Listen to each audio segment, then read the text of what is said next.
Welcome to Burning Bright, a weekly podcast presenting poetry and prose from Passenger.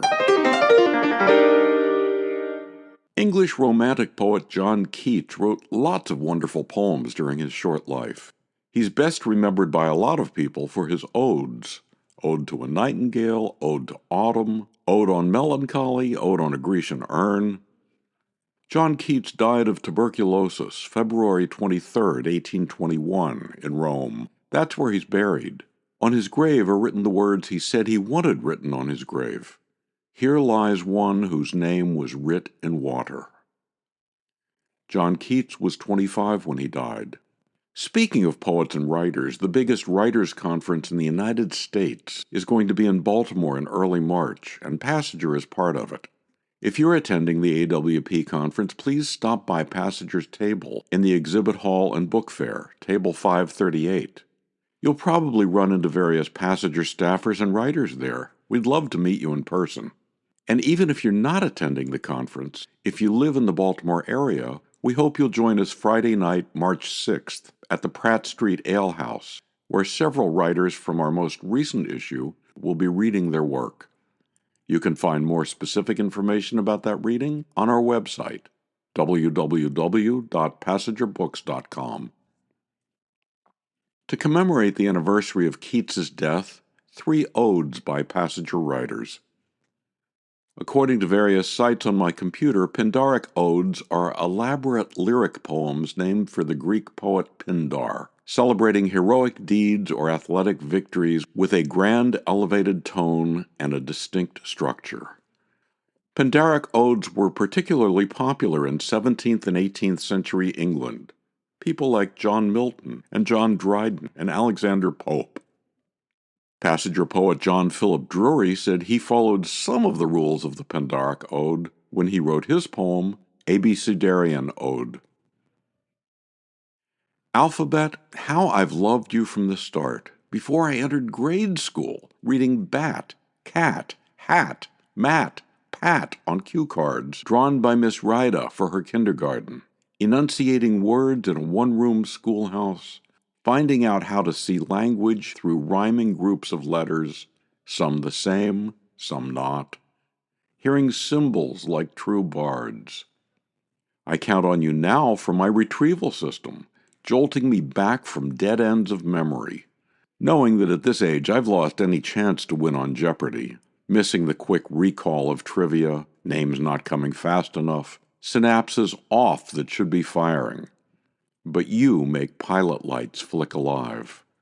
Quicken my mind, my senses till the end, rub me to recollection, slip me the skeleton key, the secret clue to restore a lost connection, until I grasp what's missing and unfog views time has blurred, which A to Z can cleanse and polish, X's and O's can kiss and hug to pieces.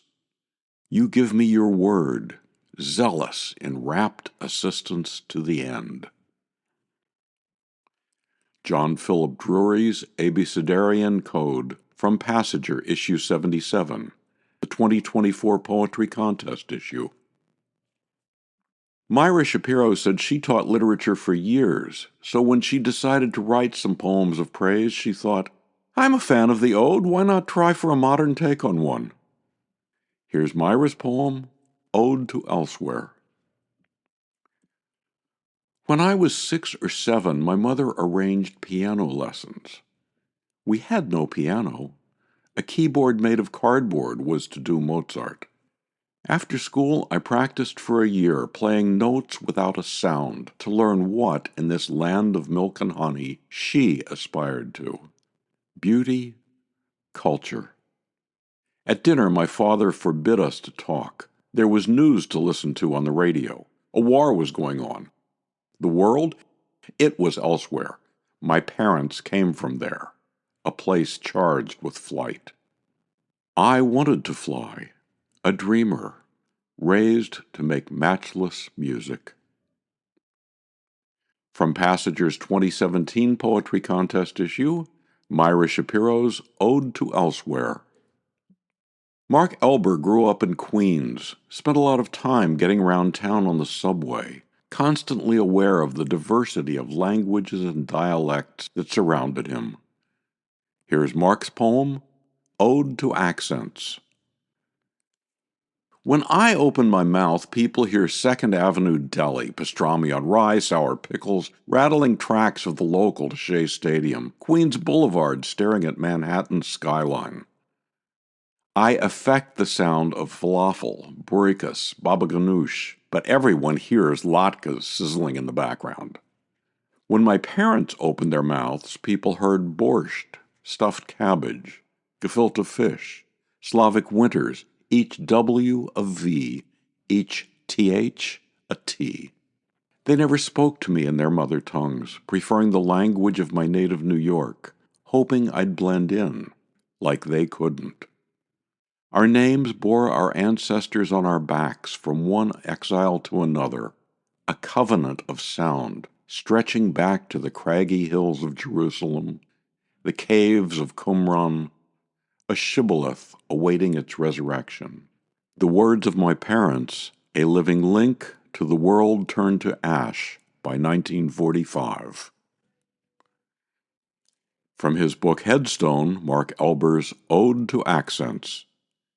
To buy Mark's book Headstone, or subscribe to, donate to, or learn more about Passenger and its commitment to older writers, visit PassegerBooks.com. Passenger offers a 25% discount on the books and journal issues featured here on Burning Bright. Visit our website to see what's on sale this week. I mentioned at the beginning of this episode that AWP is in Baltimore next week. Passenger's staff is going to be tied up with AWP-related activities all week, so next week's episode of Burning Bright isn't going to happen. We'll be back on schedule, though, the following week. For Christine, Roseanne, Mary, Asher, and the rest of the Passenger staff, I'm John Shore.